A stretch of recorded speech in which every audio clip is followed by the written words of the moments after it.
Après une carrière marquante au sein de la Fédération des syndicats de l'enseignement, dont 11 années à la présidence, Josée Scalabrini tire sa révérence pour profiter d'une retraite bien méritée. Retraite qu'elle a d'ailleurs reportée afin de mener à terme la dernière ronde de négociations pour le renouvellement de la Convention collective nationale.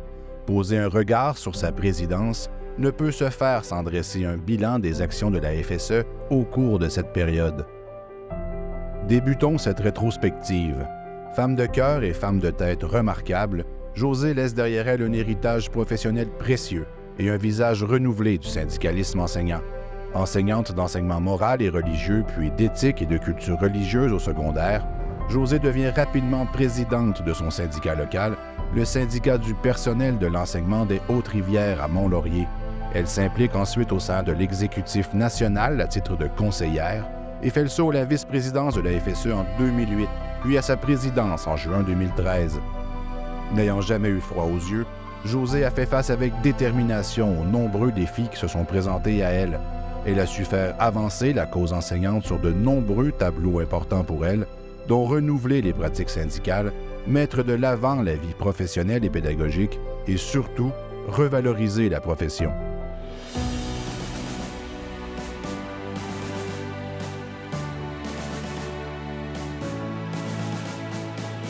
Dès son arrivée à la FSE en tant que vice-présidente au dossier pédagogique et professionnel, Josée est responsable de la mobilisation des membres pour la négociation de 2010. Devant les troupes démobilisées après un décret imposé en 2005 par le gouvernement libéral, les enjeux ciblés par les enseignants sont néanmoins de taille. Les difficultés liées à l'intégration des élèves en difficulté, la taille des groupes et la précarité d'emploi. Avec un camion cube et un T-shirt à son effigie, Josée était de toutes les manifestations, dans toutes les régions du Québec, multipliant les entrevues auprès des médias pour sensibiliser la population aux enjeux en éducation.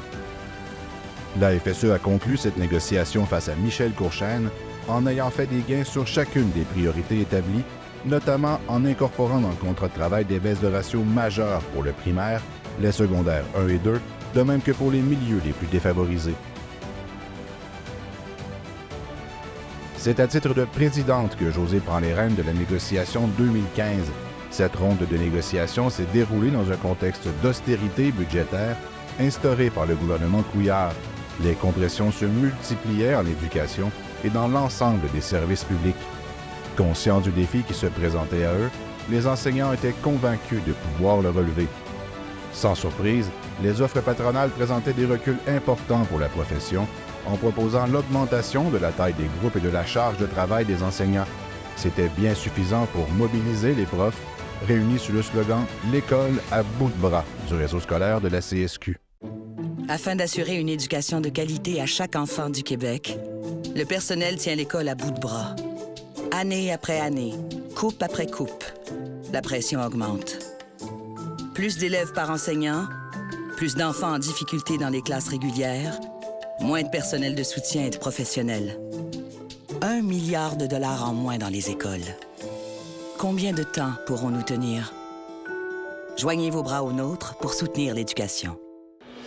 Depuis des années, le personnel de l'éducation tient à bout de bras l'école. Cette fois-ci, on dit c'est assez, on a besoin d'aide. Et notre façon de donner notre cri du cœur a été depuis des semaines et des mois la visibilité. On est dans la rue, on est partout et on dit on a besoin d'aide, venez nous voir. Malgré l'appui de la population et la forte mobilisation du personnel enseignant qui a pris la rue pour de nombreuses manifestations et même pour des grèves rotatives, le gouvernement a fait preuve d'une fermeture rarement égalée. Parvenant contre vents et marées à contrer les demandes patronales, la FSE a même réussi à réaliser quelques gains. Faire une négociation dans le contexte difficile de la pandémie impose nécessairement de sortir des sentiers battus. C'est un défi que la FSE a su relever sous le thème « Faut que ça change maintenant ». Cette négociation visait l'allègement de la tâche, le respect du jugement et de l'autonomie professionnelle, la composition de la classe et le salaire des enseignants. Pour la première fois au Québec, le personnel enseignant a exercé des grèves de courte durée, dont le but était de perturber les administrations scolaires. L'objectif a été atteint, puisque les centres de services scolaires ont utilisé en vain tous les moyens possibles pour empêcher la tenue de ces grèves innovantes. Au terme de la négociation, Si plusieurs gains ont été réalisés et reconnus, plusieurs enseignants ont signifié leur déception face à un gouvernement qui avait promis de faire de l'éducation une priorité. C'est également au cours de cette négociation qu'Ed, fan des profs, a fait son apparition en se permettant d'exprimer différemment et avec panache les frustrations des profs. En 2023, c'est en front commun que se sont déroulées les négociations. Puisque la précédente avait laissé plusieurs problématiques en suspens, les enseignantes et les enseignants ont lancé un véritable cri du cœur. Galvanisés, ils se sont dotés d'un mandat de grève générale illimité à exercer au moment opportun. Avec des classes déséquilibrées et un nombre inadéquat d'élèves par classe, enseigner, c'est un peu comme... Pour qu'on puisse bien enseigner, ça prend les bonnes conditions.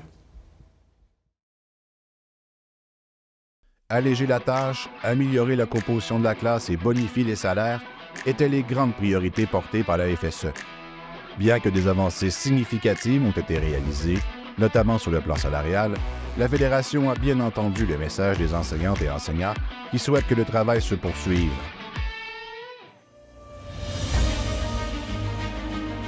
C'est une grande dame, comme Louise Latraverse, avec beaucoup d'émotion, mais beaucoup de fermeté, était capable de dire « L'amour Christ, moi je vous dis la tâche Christ! » Alléger la tâche avant qu'on lâche, c'est le message qu'ont voulu venir livrer les enseignants de partout au Québec à ce gouvernement-là. Il est clair pour Josée Scalabrini qu'alléger la tâche des enseignants et améliorer leur quotidien ne peut se faire uniquement par la négociation de la convention collective. C'est pour cette raison que, sous l'impulsion de sa présidence, la FSE relance son offensive professionnelle pour ainsi agir sur tous les fronts et trouver des solutions concrètes à ces problématiques. Josée, la rassembleuse. C'est connu, les grands leaders ont cette capacité de rassembler les gens en provenance de divers milieux, avec des visions différentes, pour faire cause commune. Dans tous les dossiers qu'elle a menés, Josée l'a clairement démontré, elle est de cette trempe. Pour elle, la force du nombre n'est pas qu'un adage, c'est une conviction.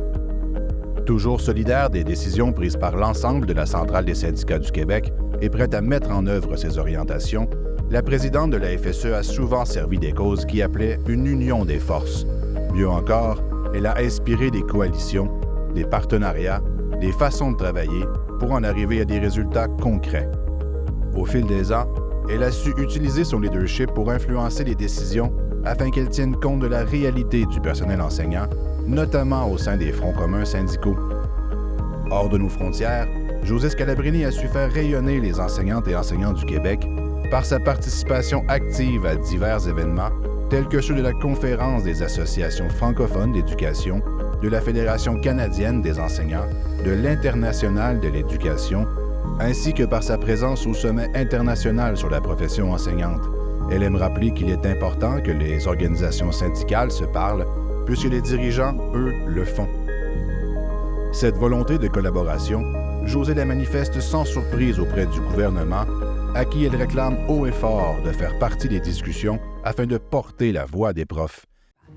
Pour doter le Québec d'une vision globale en éducation, il faut tenir compte de l'expertise des enseignants.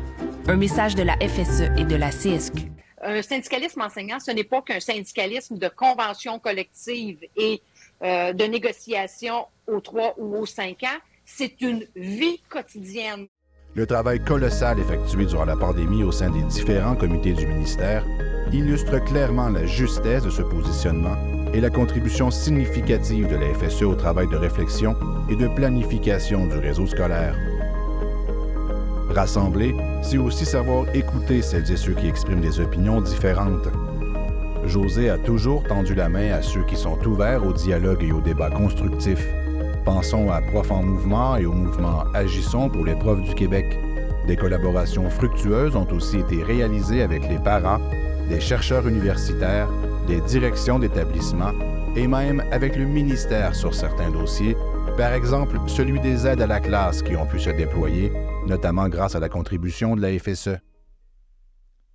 Josée, la femme engagée. La cause des jeunes a toujours été un engagement important pour Josée Scalabrini. C'est avec enthousiasme qu'elle a sauté dans l'aventure afin de soutenir la Fondation des Auberges du Cœur.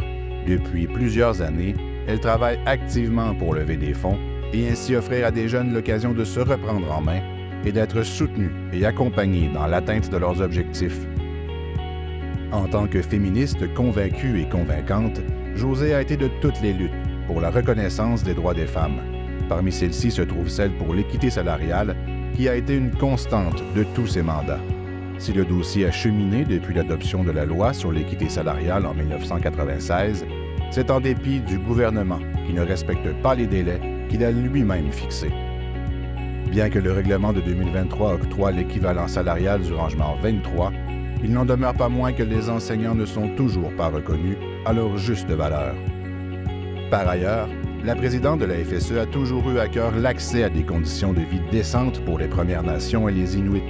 Elle intervient régulièrement et sur de nombreuses tribunes pour plaider en faveur de l'amélioration des conditions d'enseignement dans les commissions scolaires CRI et Kativik que l'AENQ représente au sein de la FSE. Josée, fière de défendre les grands enjeux. Josée a toujours porté avec énergie et conviction les mandats qui lui sont confiés. C'est ainsi qu'elle a exprimé avec passion les préoccupations des enseignantes et enseignants sur toutes les tribunes. On peut penser notamment tout ce projet des maternelles 4 ans va tout croche. On a des dépassements de coûts pour la mise en place. On a une absence de complémentarité dans les services. On a une pénurie de personnel.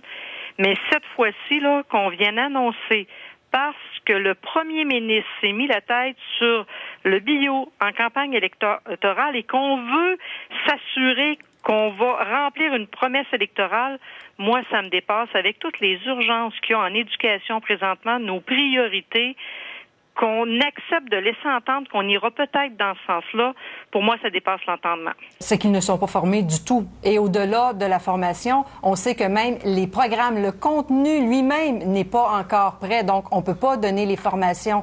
Donc, on n'est pas seulement mécontent, on est totalement insatisfait. On souhaite que ce soit une vraie réflexion et qu'on est vraiment à la recherche de solutions pour valoriser la formation professionnelle et valoriser les gens qui y travaillent surtout. 92% de ses membres veulent interdire le cellulaire en classe, sauf dans le cadre d'activités pédagogiques. Ce qu'on ne veut pas, c'est le cellulaire qui devient une diversion. La composition de la classe est devenue une problématique indescriptible. C'est pour ça qu'on dit que c'est d'abord sur ça qu'il va falloir se pencher. Lui, sa gestion axée sur les résultats, là. Ça prend des chiffres, ça prend des pourcentages pour augmenter ça, quand la réalité n'est pas la même sur le terrain pour tous les enseignants. Il y a une époque où on arrête de valoriser au Québec. La bureaucratie puis qu'on laisse faire ce qu'on préfère aux enseignants, c'est-à-dire enseigner. Plus récemment, l'autonomie et le jugement professionnel des enseignantes et des enseignants ont subi des attaques frontales de la part du gouvernement. La FSE, sa présidente en tête, s'est dressée tel un rempart afin de protéger la profession enseignante. Ces interventions lors de l'étude du projet de loi 40 en 2020 ont même permis l'ajout de nouveaux droits pour le personnel enseignant. Plus récemment, le gouvernement a malheureusement choisi de faire la sourde oreille aux objections et aux suggestions de la FSE et de plusieurs autres partenaires dans le cadre de l'étude du projet de loi 23. Josée, l'enseignante. Tout au long de son mandat à la présidence de la FSE, Josée a aussi fait de la valorisation de la profession enseignante une grande priorité. C'est ainsi qu'elle a brillamment propulsé une initiative amorcée par sa prédécesseur, Manon Bernard. Au fil des ans, la campagne « Prof, ma fierté » a permis de faire reconnaître la réalité des enseignantes et enseignants, notamment grâce à la contribution de son généreux porte-parole, l'humoriste, comédien et animateur Pierre Hébert. Que ce soit en recueillant des témoignages de personnalités publiques, en organisant des concours sur des chaînes de télé nationales, en diffusant des publicités à heure de grande écoute ou en réalisant des séries web vues par des centaines de milliers de personnes, Prof ma fierté fait assurément rayonner la profession enseignante depuis maintenant plus de 10 ans. Notre porte-parole Pierre Hébert à la soirée de clôture du colloque. Et vous ne savez pas à quel point c'est facile d'être votre porte-parole. Vous ne savez pas à quel point je suis une loupe d'une affaire qui est tellement brillante, qui est tellement scintillante, que c'est une des affaires les plus faciles que j'ai faites de mon métier. Par ailleurs, tourner le projecteur vers le travail des enseignantes et enseignants ayant moins de visibilité est en tête de liste des priorités de Josée. C'est ainsi que la FSE a aussi mis de l'avant le travail des profs de la formation générale des adultes en organisant depuis plus de 20 ans le concours d'écriture « Ma plus belle histoire ». Pour en faire la promotion, la FSE a eu la chance de compter sur des porte-paroles de qualité, comme J.C. Lauzon, David Boudreau et maintenant Manu Militari. Dans la même veine, la campagne de valorisation Mettre la FGA sur la carte a également été lancée il y a quelques années. De leur côté, les enseignants de la formation professionnelle ne sont pas en reste avec la campagne de valorisation Prof de métier. Cette campagne a d'ailleurs été lancée en grande pompe avec une série de capsules vidéo mettant en vedette l'excellent comédien Sylvain Marcel. Josée, la syndicaliste. Tout au long de sa carrière, le contact avec les enseignantes et enseignants qu'elle représente a été le moteur de son action. Les milliers de kilomètres et les centaines d'heures de déplacement ne pouvaient réfréner le bonheur que Josée avait d'aller à leur rencontre. Mon énergie a toujours été chez les enseignants.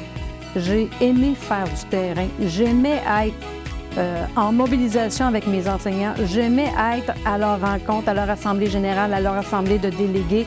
La rencontre des enseignants, le fait que les enseignants me disent régulièrement « Josée, quand tu parles, je me reconnais dans ton discours. » Bien, pour qu'ils soient capables de se reconnaître dans mon discours, il fallait que je sois directement branchée avec eux autres continuellement. Et ça, je pense que pour toutes nous autres, ça a été une réussite.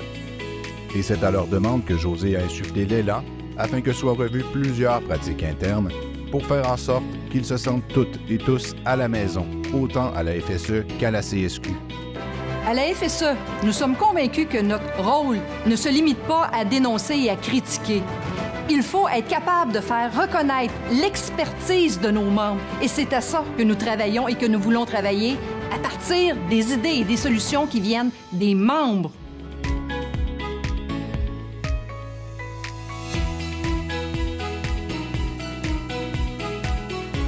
Pour y arriver, la Fédération est branchée sur ses membres et la base de son action repose sur la consultation, le dialogue et l'écoute. Le meilleur exemple de cette posture est sans contredit le colloque Maître de notre profession. Les 2 éditions du colloque professionnel et pédagogique ont permis à la FSE de rayonner et de se positionner comme étant l'un des organismes les plus crédibles en éducation. Nous avons voulu qu'ils contribuent à valoriser les enseignants. Nous nous sommes orientés à partir de leurs idées. Nous nous sommes appuyés sur le principe que valoriser, c'est consulter réellement. Né en 2019 grâce à la détermination sans faille de Josée, ce colloque est assurément l'un de ses legs importants à la Fédération. Grâce à son inspiration, la FSE a choisi de pérenniser cet événement en officialisant sa tenue à tous les 3 ans. Je veux que nos jeunes deviennent des leaders, mais je veux pas qu'ils deviennent les leaders qu'on a été nous. Nous, on a fait le travail comme leaders qui était bien au moment où on est passé. Maintenant, on a des jeunes qui ont aussi de belles idées, qui ont des façons de faire qui vont être très différentes des nôtres.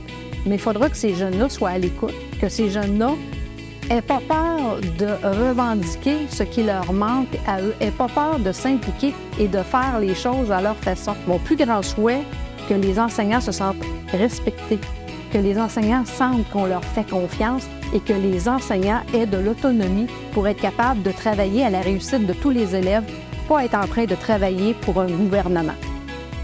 Josée Scalabrini a travaillé sans relâche depuis son arrivée en enseignement. C'est motivé par sa volonté de redonner à l'enseignement ses lettres de noblesse qu'elle a entrepris tous ses mandats au comité exécutif de la FSE. Son accessibilité, son écoute, son ouverture et son humanité auront caractérisé sa présidence et laisseront leur marque à la FSE et dans le cœur des enseignantes et enseignants. Merci, Josée, pour ton engagement indéfectible envers la profession enseignante.